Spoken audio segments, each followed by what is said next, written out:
Hi everybody, this is Brian Kuh with another ROK video, and I hope everybody is enjoying a very eventful day in Rise of Kingdoms. We not only have the release of Zhuge Liang, but we also have two very big wars taking place elsewhere in this world. But we're going to keep it very local in this video, and I am simply going to I'm going to max spin Zhuge Liang. And when I say max spin, I just mean spin to 100. I know that's not the official max, but I'm just going to go to 100.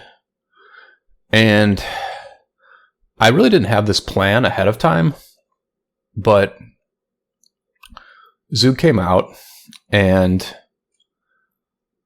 he is at least as strong as people expected. I would say he's a bit stronger than people expected. And having not looked into him too much before he released, there's the 8-ball. There's the 8-ball. Thank you all for bringing me some nice luck right off the bat. It's actually been a hot minute since I got an 8-ball on my main account. So that's good. I guess we can keep track of how many we get, right? By looking at the summon count. But yeah, I mean, basically, everybody saw his damage ahead of time, but we didn't know if it would be a circular AoE. And I think maybe some of the theory crafters were not sure exactly how his expertise would work, where he essentially generates rage after he casts both his active skill and his force skill, the Marquis skill. So he's like a damage-dealing circular AoE commander who also is a rage machine. It's going to be basically like the way in which XY has a 900 rage requirement. Zhuge's March is going to play as if it has about an 800 rage requirement, because when he's in a big fight and doing a lot of AoE damage, he's going to pretty much, the next cycle of skills is going to start with like 200 rage on average, locked up, ready to go immediately. So he became a little bit higher priority for me, and I have about 315 gold heads at the moment, but I still need to finish Heraclius. I need to put 310 gold heads into Heraclius. So I'm kind of like trying to get Zhuge to a good point before our next war. I'm not going to have him maxed, but it would be nice to get him to something better than 5-5-1-1. It'll be nice to try to put some of those skills into the fourth skill, which I believe is going to be Zhuge's third best skill. And we're just spinning. We're spinning. I guess today I'm going to be spending about 40k gems on this event, so it'll be nice to get to 40 gold heads. Good spin there. I feel like we're getting decent spins.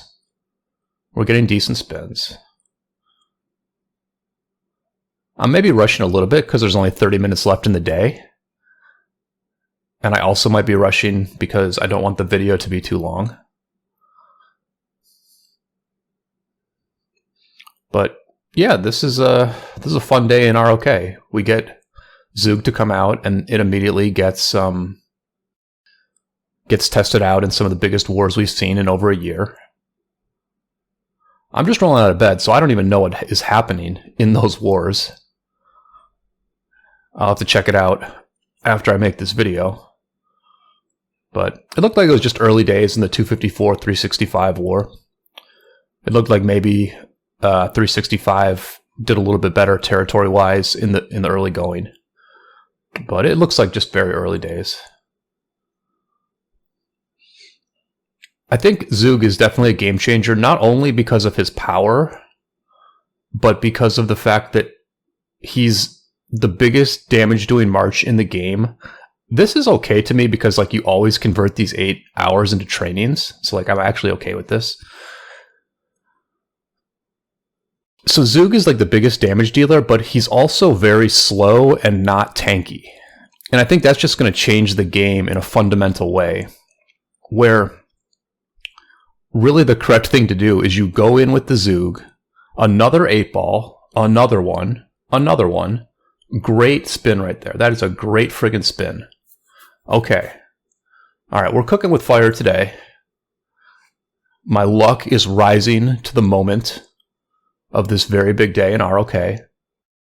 Let's just max the spins today. Things are going well. Let's just max them out. But like I was saying, the correct strategy with ZL marches is likely just going to be you go in and you just have to do damage until you die. It's going to get targeted. Boudica Zhuge or Zhuge YSG or Nebu Zhuge, whatever it may be, another good spin there. Those marches are going to be targeted. And they're so slow that you can't run away. It's not like Nevsky Joan where you can run away. You can't really run away with this march. And a lot of people, a lot of smaller players, free-to-play players, are not really accustomed to... Okay, I just killed a fly that landed right next to me. So this is a great video. You guys didn't see that, but this fly has been bugging the crap out of me for the last day or so. And it just landed right next to me, and I killed it with my bare hands. So the luck continues in my life. We got 44 gold heads, which is less than 1k gems per Zhuge head. And I killed my primary adversary inside my apartment. So, do I summon this guy now? No, we're just going to leave it as is. But like I was saying, a lot of people like to stand in the back, they like to dance back and forth, and they really hate their march going down to 0. But I think the correct strategy with Zhuge, especially for people who don't have Boudica but do have YSG, and so they're going to have to go with a Zhuge YSG march, which has just absolutely no march speed, but does a ton of damage. The correct strategy is going to be, you go in, you do damage, and if you get targeted, you have to take it. And if people don't do that, if they're like, oh, I don't like to play that way, I'm not going to build Zhuge, then ultimately they're just not going to do as much contribution as the Zhuge users will get. So, I mean, yeah, you can, one march with Zhuge and, hang in the background and not get caught out. But I think more people are going to be getting caught out than they have in the past, just because it's going to be such a common march, and it's going to be so vulnerable, and it's going to be highly targeted. So I think that might change the way wars are fought a little bit in the open field, because everyone's just going to naturally be a bit more aggressive. But at the same time, because Zhuge's debuff is so massive, it's an AoE debuff on up to 5 targets in a circle in which the targets do 15% less damage for the next 3 seconds. That's literally going to reduce the amount of damage being done in an open field fight overall. And so marches are going to die a little bit slower, perhaps. And that will change the way fighting happens as well. So it's going to be interesting. I think they overtuned him a little bit. I don't think they needed to make Zhuge as strong as he is. But it's not terrible either. It's not good, but it's not terrible. But anyway, I will be back very shortly for the remainder of my spins. And I'll see y'all then.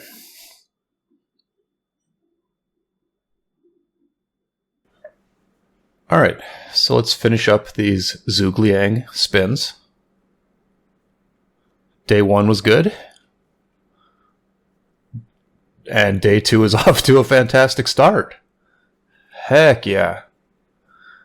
Heck yeah. Alright. So that's 3 8-balls in 64 spins. That is amazing. I don't actually know if I've ever done that well in my life. So really appreciate y'all helping me out with the good vibes by making it this far in the video. Be sure to throw a like on the video. Subscribe to my channel if you have not done so. Plenty of ROK content coming up soon. Big things happening in 770. Pretty weak spin there, I would say. But that's all right. We got the 8-ball earlier. That was awesome. And we're just trying to get as many Zhuge heads as we can. This is an important commander to expertise. Don't get it twisted, okay? A 5-5-1-1 Zhuge is very good. It's very usable. Very, very usable. 5-5-1-1 is very usable. 5-5-1-5 is also quite good. But you do want to get the expertise on the Zhuge, because the expertise gives you rage when you use your marquee skill or your active skill. Okay? It gives you up to 240 rage. And this is what that looks like, right? Zhuge casts his active, and then all this rage is generated based on the number of targets hit. And all this rage, because Zhuge is, when Zhuge is the secondary, then he will only gain a bundle of rage from casting his active skill. Whereas if Zhuge is the primary commander, then he will get a bundle of rage gain by casting his active skill. And then when the secondary commander casts their active skill, he will get a second bundle of rage gain via his 4th skill, the marquee skill. And both of those bundles will be applied towards the next active skill cycle. And so the Zhuge March, unlike almost every other march in the game, is essentially pre-gaming or pre-building up rage gain for the next cycle while his current cycle is still going on. My plan is to use Zhuge secondary. I have a Boudica, which is, I'm glad I built the Boudica now. In the past I've been a little bit iffy about the Boudica, just because of how slow she is and how, when she does get caught out, the trades are not that good. But now I'm very glad I built the Boudica, because I can just slot Zhuge right in there and use what I think is probably going to be the best march in the entire game at this point, Boudica Zhuge. But that does bring up the one thing that makes Zhuge not terrible. The only reason Zhuge is not terrible is because he's slow and not tanky. And so I think it is possible to catch this march out, and as long as you have it outnumbered, hopefully you will get a very good trade against a Zhuge March if you manage to have it outnumbered. It does do circular AoE, so that's still open. That's an open question about whether if you swarm it with, say, 3 or 4 cavalry marches, are you going to actually get good trades? I certainly hope so. But that is, I'm not here trying to cope as a cavalry player, but I do think cavalry becomes a little bit more important now that Zhuge is out, because it's just quite obvious that cavalry is the counter to this march. And ultimately, commanders like William, who has a slow somewhere here. Or is it here? Or is it on the main? Yeah, so William has a 3-second, 30% slow. If Saladin gets his grips into Zhuge, God forbid, a 30% or 50% slow, what that's going to do to that march. So, Cav players are hoping that we have some role in this new meta. in dealing with the new alpha dog in ROK. Because as a Cav player, I don't want to be second rate. You know, I want to be a tough guy. That's important to me. With Zhuge, I got 73 gold heads, and then when I summon him, I will get another 10 from the Vanquisher bundle. So that's going to be 83 gold heads for about 70k gems spent. That's extremely good value, because I got all of those speed ups and stuff as well. And that's why it is worthwhile to save up, to try and save up those 70k gems so you can do the full 100 spins on a wheel. The optimal ways to play the wheel is to either spin 10 times or 100 times. That's when you're getting the most value by far. If you're doing those in-between levels of 25, 45, or 70, you're just not getting anywhere near as much value as if you do 10 or 100. Though I can certainly see with a commander like Zhuge, where people are just planning to use him right away, and they just want to get as many skills into him as quickly as possible, I can understand why some people might be doing 25 and 45 spins here. In between this video, I did take a look at the big Orleans KVK that's going on. And I said earlier that it looked like 365 had gotten the early advantage territory-wise. But what I had not noticed when I said that is that... Sorry, I'm getting a little bit... What I had not noticed is that 302, which is this Duck alliance and this 27 HU alliance, 302 did get into this zone. Obviously, they have lost the pass at this point, but their forts were at the pass, and they were able to get in and random teleport enough cities to put these forts down and get some actual territory. So I would say that actually counters any, early flagging advantage that the South had, or that 365 side had. I mean, this, to me, getting 302 in this zone is absolutely a big deal. Like, that is such a huge deal. Now all 6 kingdoms, or all 6 camps, are still in the fight. And so, 254's early diplomacy, when Ruz flipped the table, has paid off, because people said, oh, well, they have the stronger, their team is slightly stronger, but 302 is going to get locked in.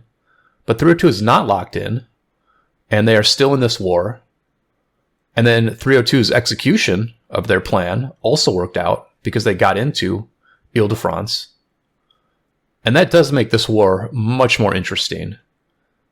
And so as with many things in ROK, it is a yin and a yang. Some things have happened positively for 254 and allies in this war, and some things have happened negatively for them. Zhuge Liang is quite overpowered and is the best commander in the game at this point, but he is also slow and susceptible to being swarmed and taken down and suffering a lot of losses. And another word for yin and yang is balance. And balance is what you need in this game and in life. I am a cavalry player, but I also build archer marches. We are a